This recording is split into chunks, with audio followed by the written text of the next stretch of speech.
நிகழ்ச்சியினுடைய ஆரம்பத்தில் ராஜா குறிப்பிட்ட மாதிரி அந்த நரேந்திர மோடி மேலே இருக்கக்கூடிய அந்த தொலைபேசி ஒட்டு கேட்பு புகார் தொடர்பான விசாரணையை மத்திய புலனாய்வுத்துறையிட்ட ஒப்படைச்சு 4 மாசங்கள் ஆயிடுச்சு. சிபிஐ நினைச்சிருந்தா இந்த விவகாரத்தில் நரேந்திர மோடியை கைது செய்திருக்க முடியும் அப்படின்னு அரவிந்த் கெஜ்ரிவால் சொல்றாரு. இதுலேருந்து காங்கிரஸ் கட்சி சிபிஐயை பயன்படுத்தும், ஆனால் கூட்டணி கட்சிகளுக்கு எதிராக மட்டும்தான் பயன்படுத்தும், எதிர்கட்சிகளுக்கு எதிராக பயன்படுத்தாது அப்படின்னு புரிஞ்சுக்கலாமா? எங்களை நியாயமாக அவர் சொல்லியிருந்தாக்க காங்கிரஸ் கட்சியை அவர் பாராட்டியிருக்கணும். சிபிஐ விசாரிக்கிறத காங்கிரஸ் கட்சி தலையிடுது, சிபிஐ வச்சுக்கிட்டு தான் மிரட்டுது அப்படின்னு இவ்வளோ நாளாக சொன்னாங்க. இப்போ அவர் காங்கிரஸ் கட்சி அதில் அந்த மாதிரி மிரட்டுவதாக இருந்திருந்தால் இன்றைய தேதியில் இந்தியாவில் மோடியை மட்டும்தான் ப்ரொஜெக்ட் பண்ணி காட்டிட்டு இருக்காங்க காங்கிரஸ்க்கு ஆல்டர்னேட்டிவா. இப்படி ஒரு கிடைச்ச ஒரு கோல்டன் ஆப்பர்ச்சுனிட்டியை விடுவாங்களா காங்கிரஸ்? உடனே சிபிஐ மூலமா மடக்கி இருக்க மாட்டாங்களா? அதை பண்ணவில்லை என்பது சிபிஐ வச்சு மிரட்டுறது. நீங்க முலையாம மிரட்டுவீங்க, கலைஞரை மிரட்டுவீங்க, மாயாவதியை மிரட்டுவீங்க. இப்ப இவங்க எல்லாம் மிரளறவங்க, அவர் மட்டும் தான் மிரளறாரா? பிஜேபியை மிரட்ட மாட்டீங்க. அதுல இருந்து புரிஞ்சுக்க முடியல. மிரட்டவில்லை என்பதான பொருள். இல்ல மிரட்டினால நாங்க மிரளலங்கறேன். இவங்க ஏற்கனவே மிரண்டு மீதா இருக்காங்க. அச்சம் என்பது மடமையடான பாட்டு பாடினாக்க தைரியசாலியா பாடுற அர்த்தம், பயத்துல தான் பாடுறான்னு அர்த்தம். அதாவது வழக்கு தொடர்ந்தாலும் அந்த வழக்கில் முதலமைச்சரை தொடுவதற்காக, கைது செய்வதற்காக ஆதாரங்கள் இல்லை என்றால், முகாந்திரம் இல்லை என்றால் தொட முடியாதுன்னு அர்த்தம். ஆகவே 4 மாதங்களாக சிபிஐ மோடி அவர்கள் பக்கம் போலேன்னு சொன்னால் மோடிக்கும் இதுக்கும் தொடர்பு இல்லைன்னு அர்த்தம். ஏனென்றால் இந்த வழக்கிலே கெஜ்ரிவால் இவர் எப்படி ரெவென்யூ ஆஃபீஸராக இருந்தார், இவருக்கு நிர்வாகம் தெரியுமா என்னன்னு எனக்கு தெரியலை. ஏனென்றால் இதில் நீங்கள் குற்றச்சாட்டுக்களே அமித்ஷாவோடு சரி, அதற்கான மோடி மீது எந்த விதமான குற்றச்சாட்டும் கிடையாது. அப்போ குற்றச்சாட்டு இல்லாத ஒருவரை கைது செய்ய வேண்டும் என்று இவருடைய வக்கர புத்தி, மோடி யாராவது கைது செய்ய மாட்டார்களான்னு. ஆகவே அதுக்காக தொடர்ந்து 12 ஆண்டுகளாக காங்கிரஸ், கம்யூனிஸ்ட்டு எல்லாரும் மோடிக்கு எதிராக அவதூறு பிரச்சாரம். அதுவும் 58 எம்பிக்கள் ஏதோ அமெரிக்காவில் இவர் விசா கேட்டது மாதிரியா, விசா கொடுக்கக்கூடாதுன்னு எங்கள் ஊர் சுதர்சன் ஆட்சியப்பன் உட்பட எல்லாரும் கையெழுத்து போட்டு அமெரிக்காவுக்கே இவர்கள் கூலிகளாக மாறியதெல்லாம் நடந்திருக்கு. அப்படி இருந்தும் இவங்களால் தொட முடியலன்னா என்ன அர்த்தம்? தேர் இஸ் நத்திங் அகெயின்ஸ்ட் மோடிஜின்னு அர்த்தம். ஆகவே அதனால் இதை போய் அவர் ஏன் மோடியை கைது பண்ணலேன்னு கேட்குறதே ஒன்று இவருடைய விஷுவல் திங்கிங், அவருடைய விருப்பம். அது இல்லைன்னா மோடியை கைது செய்து பார்க்க மாட்டோமாங்கிற வக்கர புத்தி, அதுக்கு மேலே அதில் ஒன்றும் இல்லை. இல்லை, அமித்ஷா வரைக்கும் அது புகார் இருக்கு, மோடி மேலே இல்லை அப்படின்னு சொன்னால் அமித்ஷாவுக்கு எங்கிருந்து அந்த ஆணை வந்திருக்கும் அப்படின்னு சொல்லி ஒரு கேள்வி வராதா அதில்? ஏங்க அப்போ வாட்ராவை நிலம் மோசடி பண்ண சொல்லி சோனியா காந்தி டிக்டேட் பண்ணாருன்னு சொன்னால் அப்போ சரியா ஏற்றுக்கிறீங்களா? நீங்கள் தான் பதில் சொல்லணும் அதுக்கு. அதாவது என்னன்னு கேட்டால், அவர் இந்த கோயபிள்ஸ் பிரச்சாரம் உண்மை போலவே பேசுறது, அந்த புஸ்தகத்தை நம்ம ராஜா நல்லா படிச்சுட்டாருன்னு நினைக்கிறேன். என்னன்னு கேட்டால், ஒரு மாநில அமைச்சர்ல குற்றச்சாட்டுனா கூட்டு பொறுப்பு என்பது முதலமைச்சர் தானே அதுக்கு பொறுப்பு. அதே போல மத்திய அரசுல பிரச்சனை என்றால் பிரதமர் தானே பொறுப்பு. அமித்ஷா பண்ணாரு, எனக்கு சம்பந்தம் இல்ல அப்படின்னு முதலமைச்சர் ஒதுக்க முடியுமா? எல்லாத்தையுமே மன்மோகன் சிங் தலையில வடிக்கிறது அப்படி கிடையாது. அது பொறுப்பு அவர் தானே. அதுக்கப்புறம் தானே இப்ப என் குடும்பத்துல என் பையன் தப்பு பண்ணாலும் மனைவி தப்பு பண்ணாலும் வர்றவன் ஏன்ட்ட தான் முதல்ல கேள்வி கேட்பான். ஏன்னா குடும்ப தலைவருக்கு கேள்வி என்ன வேணா கேட்கணுங்க, சட்டப்படி கைது பண்ண முடியும். கைது பண்றது வேற. அமித்ஷா அந்த தவறை செய்திருந்தாலே அந்த தவறுக்கு மோடியும் காரணமா இல்லையா? அதான் கேள்வி. இல்லங்க வேலுச்சாமி அவர்களே, கொஞ்சம் தவறா பேச வேண்டாம். நான் குற்றச்சாட்டு புகார் என்று வந்திருப்பதே அவர் வரைதான். ஆமா, அதுல மோடியை ஏன் கைது பண்ணலன்னு கைது பண்ணல கேஜ்ரிவால் சொல்றதுக்கு ஏன்ட்டே கேக்குறீங்க? உங்கள்ட்ட கேக்குறாங்க. நாங்க கைது பண்ணலையே. இல்லங்க, ஐயோ வேலுச்சாமி அவர்களே, நான் அவருக்கு தான் பதில் சொல்லி கொண்டிருக்கேன். நான் உங்களை கேட்கல. அவர் ஏன் கைது பண்ணலன்னு கெஜ்ரிவால் கேட்டிருக்கார். அது ஏன் கைது பண்ணலன்னு கேட்ட கேள்வியே ஒண்ணு முட்டாள்தனமானது, இல்ல அது அவருடைய வக்கர புத்தியை காட்டுதுன்னு சொன்னேனே ஒழிய நான் ஏன் காங்கிரஸ் கேட்கவே இல்லை. நீங்க அறியாமை அது. நீங்க காங்கிரஸ் கேட்க மாட்டீங்க, காங்கிரஸ் உங்களை கேட்காதுங்கிறது தானே கெஜ்ரிவாலுடைய குற்றச்சாட்டு. சார், கெஜ்ரிவால் பாலிடிக்ஸ்ல சிபிஐ சுதந்திரமாக செயல்படுவதற்கு காங்கிரஸ் அனுமதிச்சிருக்கு. இதுவே ஒரு உதாரணம் தானங்க. அதாவது கெஜ்ரிவால் என்னன்னா, இந்த குழந்தைகள் அழறதே எதுக்குன்னா அதுக்கு முக்கியத்துவம் கொடுக்கலன்னு அதை அட்ராக்ட் பண்றதுக்கா முக்கியத்துவத்தை அழும்.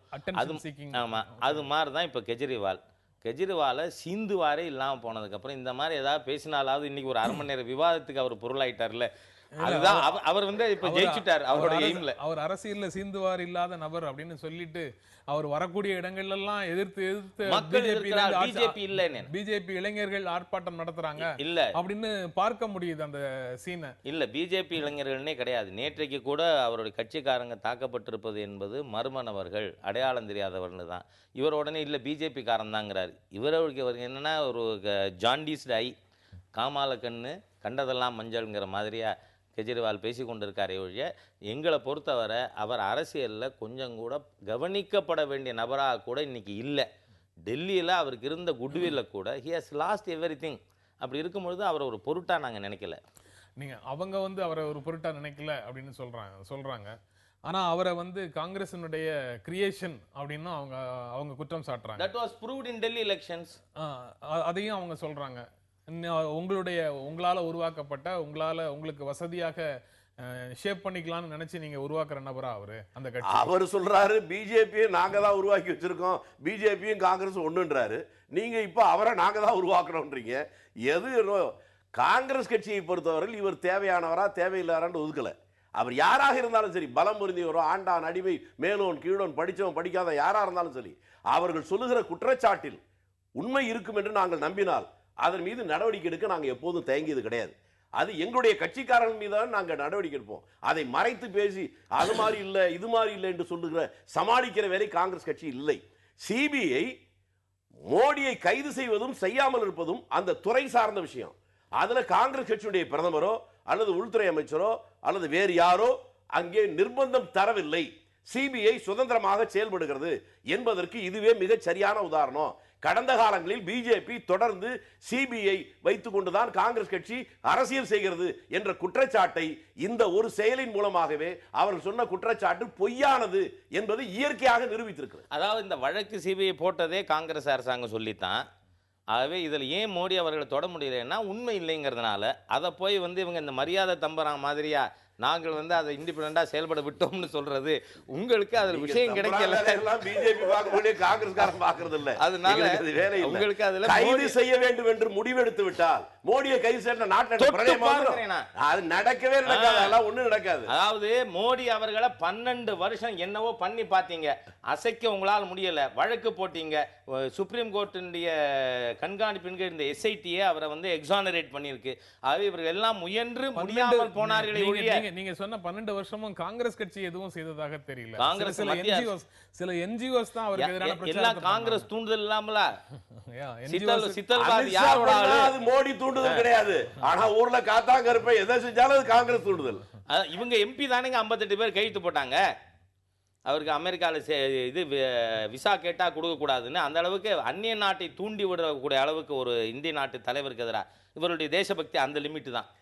தேசபக்தியை பத்தி எங்களுக்கு வேற யாரும் கத்துக் கொடுக்க வேண்டிய அவசியம் இல்லை. தலைவராக ஏற்றுக்கொண்டு நீங்கள் தேசபக்தர்களாகவே இருக்க முடியாது. அந்நிய பெண்ணா அப்புறம் நாட்டுல ரொம்ப பேர் அந்நிய ஆளாயிருவான். ஆமா, இது வந்து ஒரு மிக மிக தப்பான தேச விரோதமான நோக்கம் கொண்ட ஒரு நஞ்சை கலக்கிற ஒரு காரியம். இந்த நாட்டுக்கு 40 வருடங்களுக்கு முன்னால கல்யாணம் பண்ணிட்டு வந்ததுக்கு பின்னால இந்த நாட்டுடைய மருமகளா வந்து பேரம்பேத்தி எடுத்ததுக்கு பின்னால அந்நிய பெண் என்று சொன்னால் உங்கள் மூளையில ஏதோ கோளாறு இல்ல. வேலுச்சாமி அவர்கள் ஞாபகப்படுத்தினே ராஜீவ்காந்தி கொலை வழக்கு பத்தி நீங்க இதுங்கிறதுனால இல்ல சொல்றேன். நான் சோனியா நேரு குடும்பத்திற்குள் வருவதற்கு முன்பாக நேரு குடும்பத்தில் யாரும் செயற்கையாக மரணம் அடையவில்லை. சோனியா அந்த குடும்பத்திற்கு வந்த பிறகு யாரும் இயற்கையாக மரணம் அடையவில்லை. இதுவும் உண்மைதான். அதையும் ஒரு புத்தகம் போடுங்க. இதற்காக உரிய இடத்துல ஜெயின் கமிஷன்ல இன்னைக்கு நேத்து சொன்ன இன்னைக்கு சொல்ற நாளைக்கு சொல்றேன். உங்களுடைய கருத்தில் ஆதாரம் இருக்குமானால் இதற்காக நீங்க ஒரு வழக்கோட போடலாம். உங்களை நாங்க தடுக்கவே இல்லை. அந்த உண்மை உலகத்துக்கு வெளியே வரணும். இதுல எல்லாம் நான் தான் செய்யணுமா, நீங்க செய்ய கூடாதா? எல்லாமே நான் செய்யறதுக்கு நீங்க எதுக்கு? நீங்க ராஜீவ்காந்தி கொலை வழக்கில் சம்பந்தப்பட்டவர்களை காப்பாற்றுவதற்காக முடிவு எடுத்தீர்கள் என்று காங்கிரஸ்காரர் உங்க மேல நிறைய குற்றச்சாட்டு சாட்டுறாங்க. அது என்ன குற்றச்சாட்டு? காங்கிரஸ்காரரே இல்லைங்கறாங்க. நான் காங்கிரஸ்காரனா இல்லையான்னு நீங்களோ யாரும் முடிவு எடுக்கல. நான் தான் முடிவு எடுக்கணும். தெருவுல போற பைத்தியக்காரன் சொல்றதெல்லாம் நீங்க சொல்றீங்களா? நான் சொல்லல. உங்க கட்சிக்காரன் சொன்னது. உங்க கட்சிக்காரன் சொன்னது. அது யார்? உங்க கட்சிக்காரன் யாரு? நீங்க சொல்றதா நான் ஒத்துக்கணுமா? இல்ல காங்கிரஸ் தலைமையும் உங்களை கூட சொல்றான் பிஜேபி காரன் ஒரு பைத்தியக்காரங்க இந்த ராஜா வந்து கண்டபடி பேசிட்டு இருக்கான் அப்படின்னு சொல்றத நான் சொல்ல முடியுமா? காங்கிரஸ் தலைமையும் பிஜேபி தலைமையும் உடன்பாடு கண்டிருக்குது, ரகசிய உடன்பாடுன்னு சொல்றாங்க. நீங்க தலைவர்கள் உடன்பாடு இல்லைன்னு இப்ப தலைவர்கள் வந்து இந்த மாதிரி தனிப்பட்ட முறையில பேசுறத பார்த்தா வேற மாதிரி ஒரு சித்திரம் வருது. இது உண்மையை நிரூபிக்கிறது. அதுக்காக பேசுறீங்களான்னு தெரியல. இதையும் தாண்டி தலைமைக்குள்ள உடன்பாடு இருக்கா இல்லையாங்கிறது தான் அவர்கள் எழுப்பி இருக்கக்கூடிய கேள்வியாக இருக்குது. இந்த நிகழ்ச்சியில நீங்க கலந்து கொண்டு உங்களுடைய கருத்துக்களை பகிர்ந்து கொண்டதற்காக புது புது அர்த்தங்கள் நிகழ்ச்சி உங்கள் இருவருக்கும் நன்றி தெரிவித்துக் கொள்கிறது. மீண்டும் சந்திப்போம். நன்றி, வணக்கம்.